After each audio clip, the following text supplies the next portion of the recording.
डकैतों ने 24 दलितों को गोलियों से भून डाला था। देहुली की गलियों में खून की नदी बह रही थी। इंदिरा और वाजपेयी भी नरसंहार से हिल गए थे। मुकदमे के दौरान 13 आरोपियों की मौत हो गई। 44 साल बाद 3 दोषियों को मिली फांसी की सजा।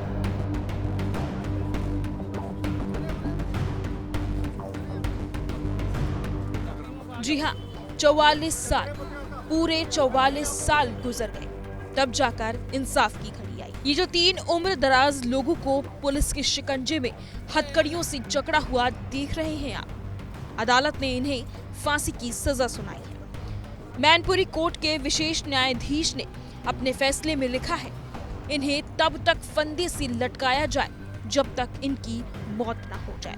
इनका गुनाह सुनेंगे तो आपकी भी रूह कांप जाएगी। 18 नवंबर 1981 की सर्दी वाली शाम की वारदात है। सूरज ढल चुका था, शाम का धुंधलका था। तभी फिरोजाबाद जिले के देहुली गांव में 17 हथियारबंद डकैतों ने ताबड़तोड़ फायरिंग शुरू कर दी। इस मामले में 23 लोगों की मौके पर ही मौत हो गई, जबकि एक शख्स ने इलाज के दौरान दम तोड़ दिया था। इस तरह कुल 24 दलितों की निर्मम हत्या कर दी गई थी। इस खौफनाक हत्याकांड के दोषी हैं ये तीनों, कप्तान सिंह, रामपाल और राम सेवक, जिन्हें दोषी करार देते हुए फांसी और 50,000 रुपए जुर्माने की सजा सुनाई गई है। देखिए, सजा मिलने के बाद भी मीडिया के कैमरे के सामने खुद को बेकसूर बता रही हैं। क्या नाम, क्या आपका नाम क्या है? संविधान ही हत्यारा है। गांधी की मार दी, हम तो अपना इतिहास उठाएंगे। हम झूठे फंसे हुए, थोड़ा तो झूठे फंसे हो? बिल्कुल। आप एक भी केस नहीं चला, एक ही यही केस है। क्यों की थी, क्या बात हुई थी? हमने नहीं किया। किसने की थी? चलते नहीं, इतिहास बताएगा इतिहास। 1981 में हुआ दलितों का ये नरसंहार इतना खौफनाक था, जिसकी गूंज मैनपुरी से दिल्ली तक जा पहुंची थी। इस हत्याकांड के बाद तत्कालीन प्रधानमंत्री इंदिरा गांधी ने पीड़ित परिवार से मुलाकात की थी, जबकि विपक्ष के नेता अटल बिहारी वाजपेयी ने देहुली से साधुपुर तक पैदल यात्रा कर पीड़ित परिवारों के प्रति संवेदना व्यक्त की थी। जघन्य हत्याकांड के बाद स्थानीय निवासी लैक सिंह की तहरीर पर मामला दर्ज किया गया था। पुलिस जांच में 17 डकैतों को आरोपित किया गया था, जिनमें गिरोह के सरगना संतोष सिंह उर्फ संतोषा और राधे श्याम उर्फ राधे भी शामिल थे। हालांकि मुकदमे के दौरान 13 आरोपियों की मौत हो गई, जबकि एक आरोपी अब भी फरार है और अदालत से दोषी करार दिए गए 3 आरोपियों को फांसी की सजा सुनाई गई है।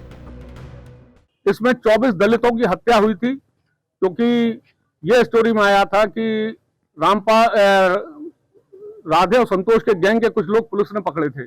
उसमें ये देहुली के लोग जो थे, ये लोग गवाह बन गए थे, जो दलित लोग थे।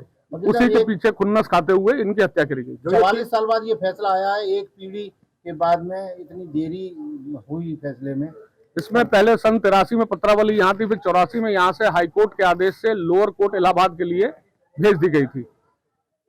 उसके बाद वहां उसका ट्रायल हुआ, उसके बाद फिर यहाँ पर मैनपुरी में इसका जुरिडिक्शन था, तो फिर वहां से जजमेंट के लिए यहाँ आई। सजा के अलावा कोई और रुपए की 50,000 रुपए का जुर्माना किया गया है तीनों पे। सर, ये जो आरोपी हैं तीनों, इनकी घटना में क्या पृष्ठभूमि रही? कितने लोगों को मारने में या क्या निकल के आया? इसमें कुछ लोगों का, ये सब इकट्ठे लोगों, इन लोगों ने हत्याकांड को अंजाम दिया था, सामूहिक रूप से नरसंहार किया था और कप्तान और राम सेवक के द्वारा कुछ महिलाओं को और बच्चों को मारा गया था। क्या कोर्ट के अंदर इन्होंने ये स्वीकार किया है कि इनका इस हत्याकांड में हाथ था या नहीं? इन लोगों ने ये स्वीकार नहीं किया, क्योंकि कोई अभियुक्त ये स्वीकार नहीं करता कि अपराधी स्वीकार नहीं करता है, लेकिन जब उसके खिलाफ एविडेंस आ जाती है उसी पर न्यायालय जजमेंट देता है। जिन अभियुक्तों को सजा हुई है, क्या उन्हें जो सजा मिली उन्हें उस पर कोई पछतावा है या नहीं है? पछतावा है, अभियुक्त रो रहे हैं।